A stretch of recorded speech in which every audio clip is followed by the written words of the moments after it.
Bonjour, aujourd'hui je vous parle des accords de septième. C'est pas mal moins compliqué que vous pensez. Un accord de septième, c'est formé de 4 notes. La fondamentale, la tierce, la quinte et la septième. Vous devez savoir qu'il y a des septièmes majeurs et des septièmes mineurs. Commençons par la septième majeure. Alors, on va l'écrire on va rajouter à côté de notre lettre d'accord, on va rajouter un M majuscule avant le 7 ou après le 7. Si vous voyez un M majuscule, c'est la septième qui est majeure. Si vous voyez dans un accord juste C et 7, à ce moment-là, votre septième est mineur. Alors, les trucs que je peux vous donner pour le trouver, septième majeur, vous faites, par exemple, Do, Mi, Sol, et vous répétez votre Do, vous baissez votre note de demi-ton, Do, Mi, Sol, Si, ça c'est majeur 7. Si c'est écrit C7, vous allez faire Do, Mi, Sol, Si bémol. Vous allez baisser votre tonique, votre fondamentale, vous allez la baisser d'un ton au lieu d'un demi-ton.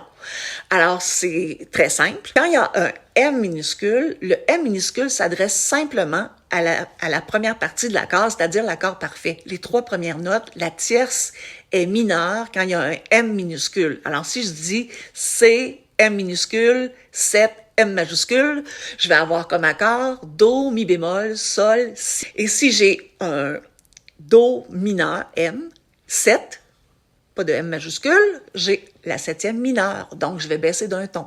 Alors, ça va faire Do, Mi bémol, Sol, Si bémol.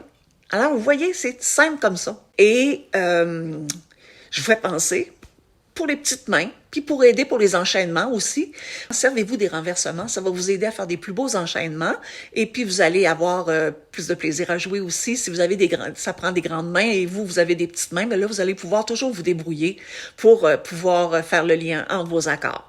Alors voilà, le M majuscule s'adresse au 7 et le M minuscule s'adresse à la première tierce. C'est aussi simple que ça. Bye, à bientôt!